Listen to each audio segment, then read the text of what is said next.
It was a dark autumn night. The old banker was pacing from corner to corner of his study, recalling to his mind the party he gave in the autumn 15 years before. There were many clever people at the party and much interesting conversation. They talked among other things of capital punishment. The guests, among them not a few scholars and journalists, for the most part disapproved of capital punishment. They found it obsolete as a means of punishment, unfitted to a Christian state and immoral. Some of them thought that capital punishment should be replaced universally by life imprisonment. "I don't agree with you," said the host. "I myself have experienced neither capital punishment nor life imprisonment, but if one may judge a priori, then in my opinion capital punishment is more moral and more humane than imprisonment. Execution kills instantly. Life imprisonment kills by degrees. Who is the more humane executioner? One who kills you in a few seconds or one who draws the life out of you incessantly, for years?" "They're both equally immoral," remarked one of the guests, "because their purpose is the same, to take away life. The state is not God. It has no right to take away that which it cannot give back if it should so desire." Among the company was a lawyer, a young man of about 25. On being asked his opinion, he said, "Capital punishment and life imprisonment are equally immoral, but if I were offered the choice between them, I would certainly choose the second. It's better to live somehow than not to live at all." There ensued a lively discussion. The banker, who was then younger and more nervous, suddenly lost his temper, banged his fist on the table, and turning to the young lawyer, cried out, "It's a lie. I bet you 2 millions you wouldn't stick in a cell even for 5 years." "If you mean it seriously," replied the lawyer, "then I bet I'll stay not 5 but 15. 15. "Done," cried the banker. "Gentlemen, I stake 2 millions. "Agreed. You stake 2 millions, I my freedom," said the lawyer. So this wild, ridiculous bet came to pass. The banker, who at that time had too many millions to count, spoiled and capricious, was beside himself with rapture. During supper he said to the lawyer jokingly, "Come to your senses, young roan, before it's too late. 2 millions are nothing to me, but you stand to lose 3 or 4 of the best years of your life. I say 3 or 4 because you'll never stick it out any longer. Don't forget either, you unhappy man, that voluntary is much heavier than enforced imprisonment. The idea that you have the right to free yourself at any moment will poison the whole of your life in the cell. I pity you." And now the banker, pacing from corner to corner, recalled all this and asked himself, "Why did I make this bet? What's the good? The lawyer loses 15 years of his life and I throw away 2 millions. Will it convince people that capital punishment is worse or better than imprisonment for life? No, no, all stuff and rubbish." On my part, it was the caprice of a well-fed man. On the lawyer's pure greed of gold. He recollected further what happened after the evening party. It was decided that the lawyer must undergo his imprisonment under the strictest observation, in a garden wing of the banker's house. It was agreed that during the period he would be deprived of the right to cross the threshold, to see living people, to hear human voices, and to receive letters and newspapers. He was permitted to have a musical instrument, to read books, to write letters, to drink wine and smoke tobacco. By the agreement he could communicate, but only in silence, with the outside world through a little window specially constructed for this purpose. Everything necessary, books, music, wine, he could receive in any quantity by sending a note through the window. The agreement provided for all the minutest details, which made the confinement strictly solitary, and it obliged the lawyer to remain exactly 15 years from 12 o'clock of November 14th, 1870, to 12 o'clock of November 14th, 1885. The least attempt on his part to violate the conditions, to escape if only for 2 minutes before the time, freed the banker from the obligation to pay him the 2 millions. During the first year of imprisonment, the lawyer, as far as it was possible to judge from his short notes, suffered terribly from loneliness and boredom. From his winged day and night came the sound of the piano. He rejected wine and tobacco. Wine, he wrote, excites desires, and desires are the chief foes of a prisoner. Besides, nothing is more boring than to drink good wine alone, and tobacco spoils the air in his room. During the first year the lawyer was sent books of a light character, novels with a complicated love interest, stories of crime and fantasy, comedies, and so on. In the second year the piano was heard no longer and the lawyer asked only for classics. In the fifth year music was heard again and the prisoner asked for wine. Those who watched him said that during the whole of that year he was only eating, drinking, and lying on his bed. He yawned often and talked angrily to himself. Books he did not read. Sometimes at nights he would sit down to write. He would write for a long time and tear it all up in the morning. More than once he was heard to weep. In the second half of the sixth year, the prisoner began zealously to study languages, philosophy, and history. He fell on these subjects so hungrily that the banker hardly had time to get books enough for him. In the space of 4 years, about 600 volumes were bought at his request. It was while that passion lasted that the banker received the following letter from the prisoner. "My dear jailer, I am writing these lines in 6 languages. Show them to experts. Let them read them. If they do not find one single mistake, I beg you to give orders to have a gun fired off in the garden. By the noise I shall know that my efforts have not been in vain. The geniuses of all ages and countries speak in different languages, but in them all burns the same flame. Oh, if you knew my heavenly happiness now that I can understand them." The prisoner's desire was fulfilled. 2 shots were fired in the garden by the banker's order.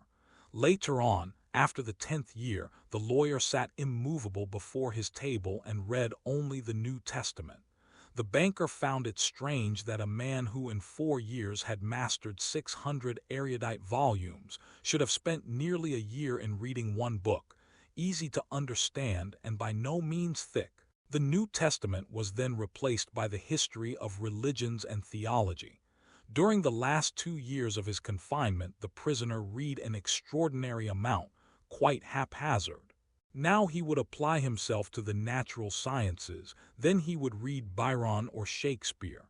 Notes used to come from him in which he asked to be sent at the same time a book on chemistry, a textbook of medicine, a novel, and some treatise on philosophy or theology. He read as though he were swimming in the sea among broken pieces of wreckage, and in his desire to save his life was eagerly grasping one piece after another.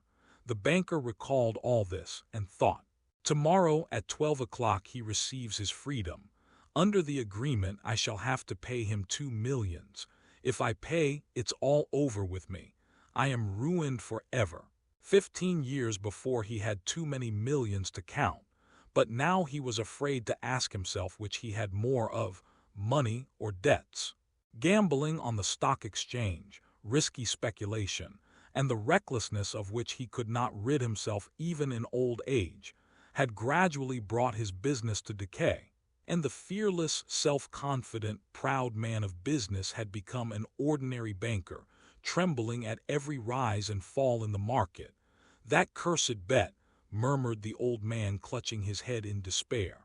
"Why didn't the man die? He's only 40 years old. He will take away my last farthing, marry, enjoy life, gamble on the exchange, and I will look on like an envious beggar and hear the same words from him every day. I'm obliged to you for the happiness of my life. Let me help you. No, it's too much. The only escape from bankruptcy and disgrace is that the man should die." The clock had just struck 3. The banker was listening. In the house everyone was asleep, and one could hear only the frozen trees whining outside the windows. Trying to make no sound, he took out of his safe the key of the door which had not been opened for 15 years, put on his overcoat and went out of the house. The garden was dark and cold. It was raining. A damp, penetrating wind howled in the garden and gave the trees no rest. Though he strained his eyes, the banker could see neither the ground, nor the white statues, nor the garden wing, nor the trees. Approaching the garden wing, he called the watchman twice. There was no answer. Evidently the watchman had taken shelter from the bad weather and was now asleep somewhere in the kitchen or the greenhouse. If I have the courage to fulfill my intention, thought the old man, the suspicion will fall on the watchman first of all. In the darkness he groped for the steps and the door and entered the hall of the garden wing, then poked his way into a narrow passage and struck a match. Not a soul was there. Someone's bed, with no bedclothes on it, stood there, and an iron stove loomed dark in the corner. The seals on the door that led into the prisoner's room were unbroken. When the match went out, the old man, trembling from agitation, peeped into the little window. In the prisoner's room a candle was burning dimly. The prisoner himself sat by the table. Only his back, the hair on his head and his hands were visible. Open books were strewn about on the table, the two chairs, and on the carpet near the table. 5 minutes passed and the prisoner never once stirred. 15 years' confinement had taught him to sit motionless. The banker tapped on the window with his finger, but the prisoner made no movement in reply. Then the banker cautiously tore the seals from the door and put the key into the lock. The rusty lock gave a hoarse groan and the door creaked. The banker expected instantly to hear a cry of surprise and the sound of steps. 3 minutes passed and it was as quiet inside as it had been before. He made up his mind to enter. Before the table sat a man, unlike an ordinary human being. It was a skeleton, with tight-drawn skin, with long curly hair like a woman's and a shaggy beard.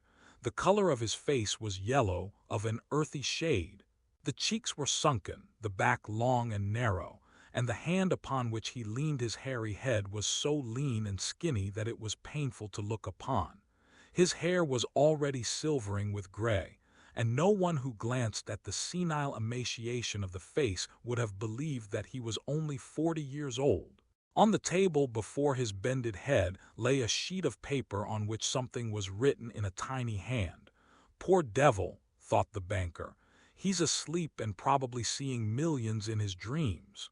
I have only to take and throw this half-dead thing on the bed, smother him a moment with the pillow, and the most careful examination will find no trace of unnatural death. But first let us read what he has written here.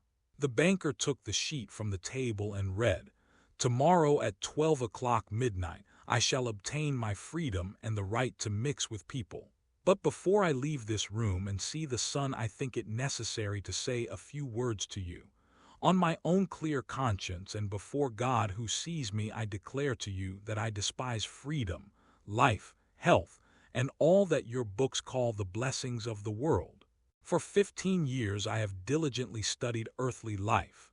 True, I saw neither the earth nor the people, but in your books I drank fragrant wine, sang songs, hunted deer and wild boar in the forests, loved women, and beautiful women, like clouds ethereal, created by the magic of your poet's genius, visited me by night and whispered to me wonderful tales, which made my head drunken. In your books I climbed the summits of Elbrus and Mont Blanc and saw from there how the sun rose in the morning, and in the evening suffused the sky, the ocean and the mountain ridges with a purple gold. I saw from there how above me lightnings glimmered cleaving the clouds. I saw green forests, fields, rivers, lakes, cities. I heard sirens singing and the playing of the pipes of Pan. I touched the wings of beautiful devils who came flying to me to speak of God. In your books I cast myself into bottomless abysses, worked miracles, burned cities to the ground, preached new religions, conquered whole countries.